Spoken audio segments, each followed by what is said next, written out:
Organizacija vrta i gredica u njemu je najvažnija stvar u početku nove sezone uzgoja. Razlog tome je taj što svaka biljka ima neke svoje karakteristike koje mogu pomoći ili odmoći drugoj biljci pored sebe. Ako pametno sadimo različite biljke jednu pored druge, pomoći ćemo im u organskom uzgoju da se bolje i lakše razvijaju, ali i čuvaju od različitih insekata, bakterija i gljivica. Ono što morate znati je da se ne bi trebali ograničiti samo sadnjom povrća i voća, nego bi trebali uklopiti različito cvijeće koje će vam pomoći u uzgoju. Prije nego navedemo poželjne parove, trebamo napomenuti da uspješan rast i razvoj biljaka ovisi o mnogim faktorima, kao što su kvaliteta tla, njegova kiselost i vlažnost, vremenski uslovi, klimatski uslovi i ostalo što utječe na uspješnost biljaka. O svim tim temama smo već dosta govorili, pa ih potražite na našem kanalu.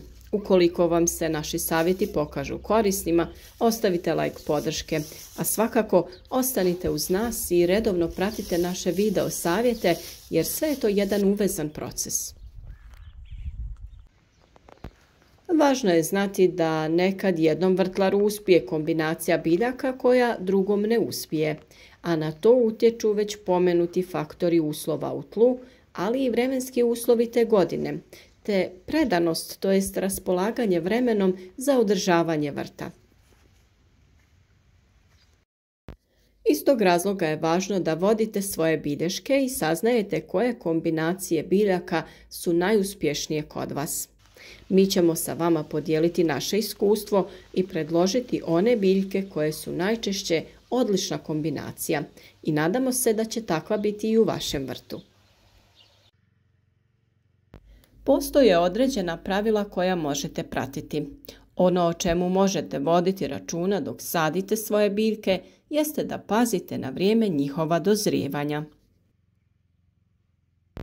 Neka ne dozrijevaju sve biljke u isto vrijeme, nego neka plodove da jedna skupina biljaka, pa nakon toga druga. To će potaknuti brži rast kasnijih biljaka, ali i njihove veće plodove. Isto tako, ako sadite biljke iz iste porodice na istom području, sve one će od zemlje uzimati iste sastojke, a i napada ih isti štetnik, pa niti će sve uspjeti uzeti hranu koja im je potrebna, niti će preživjeti ako ih napadne štetnik koji će se lako i brzo proširiti po svim tim biljkama. Ono što je također važno jeste da uklopite biljke različitih visina i bujnosti. Tako ćete iskoristiti prostor u vrtu, jer ćete uz neku visoku biljku poput paradajza posaditi, na primjer, kupus. Paradajzu se sa vremenom uklanjaju listovi, ostaje prozračan i osunčan prostor za kupus koji je pri dnu.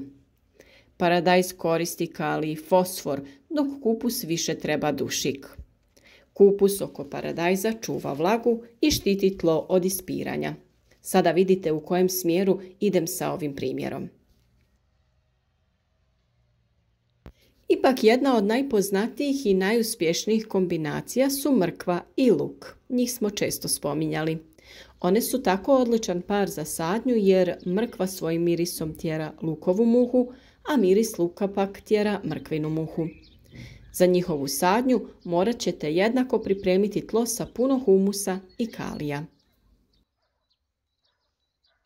Kupusnjače i mahunarke su odlična kombinacija jer osim što omogućavaju dobru iskoristivost prostora, ni vremenski ne dozrijevaju zajedno.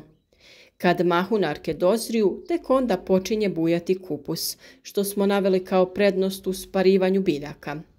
Isto tako, mahunarke općenito obogaćuju tlo dušikom, a kupusnjače trebaju puno dušika za svoj razvoj. Sljedeća kombinacija su kukuruz, visoki grah i tikve. To je poznata kombinacija sadnje jer je kukuruz potpora visokom grahu. Grah sa druge strane privlači insekte koji se hrane drugim insektima, a žive na kukuruzu, čime pomažu razvoju kukuruza. Isto tako obogaćuje tlo dušikom, što je potrebno tikvama. Tikve pak svojim velikim listovima štite tlo i tako ove 3 biljke odlično surađuju. Za papriku je jako teško pronaći parove koji njoj odgovaraju, a da su isprobani i provjereni. Mi smo isprobali kombinaciju i odlično se slaže sa kupusnjačama i nevenom, baš kao i paradajz. Jedino što kod ovakve kombinacije trebate paziti da izdašno nahranite tlo, jer ove biljke zahtijevaju jako puno hrane. Paprike nemojte saditi uz mahunarke, to jednostavno nije dobra kombinacija. Paradajz i kupus smo već spomenuli, ali još jedna prednost ove kombinacije jeste to da paradajz ima svoj specifičan i intenzivan miris koji je odbojan kupusnim moljcima, čije gusjenice rade velike rupe na listovima kupusa. Ako želite to spriječiti, upravo će paradajz pored kupusa biti odlična pomoć. Ako posadite kamilicu pored krompira, ona će zaštitnički djelovati tjerajući krompirove zlatice. Kamilica privlači uši te ih odvlači od ostalog bilja u vašem vrtu. Nju možete posaditi posvuda, po rubovima ili nasumično između biljaka. Još jedna odlična kombinacija su rotkvice i špinat i možda vas je to iznenadilo. No, rotkvica odvlači insekte koji napadaju listove špinata koji su nam potrebni, a štetu koju isti ti insekti načine rotkvici ne sprječava rast korijenja ispod zemlje, pa je to način na koji ćete očuvati i špinat i korijen rotkvice koji jedete.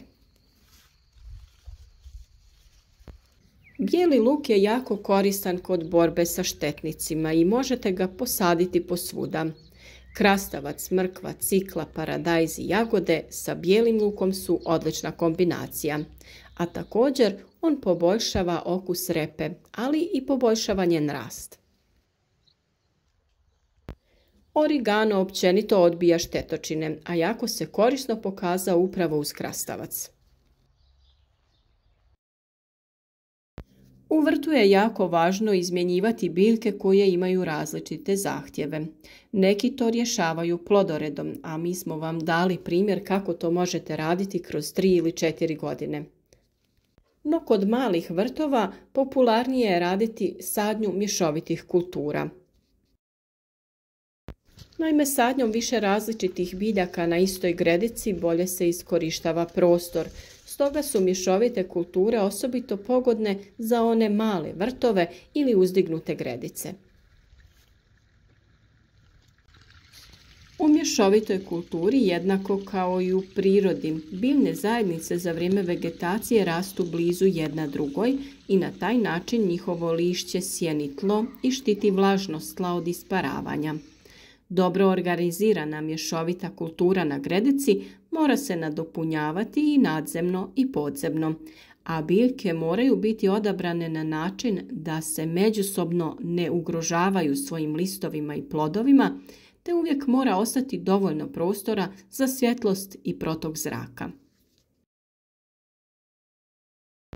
Tablicu biljaka koje se međusobno slažu možete sebi uslikati i spremiti i da uvijek imate pri ruci kada ste u nekoj nedoumici. Naravno da ćemo za svaku biljku posebno prilikom njene sadnje reći kako ju kombinirati, kraj čega sijati ili saditi, pa ostanite s nama i pratite radove na vrijeme. Trudimo se da sve naše video savjete za određenu temu objavimo nekoliko dana prije nego je stvarno vrijeme za te radove kako biste se vi na vrijeme pripremili i krenuli sa radom u vrtu. Ukoliko su naši video savjeti korisni, nadamo se da ćete ostaviti like podrške, podijeliti video sa prijateljima i ne zaboravite na našem kanalu potražiti još zanimljivih tema. Sve što vas zanima o uzgoju, prihrani i zaštiti voća i povrća na prirodan način pronađite u našim video savjetima. Neka nam svima ovo bude najbolja sezona uzgoja do sada.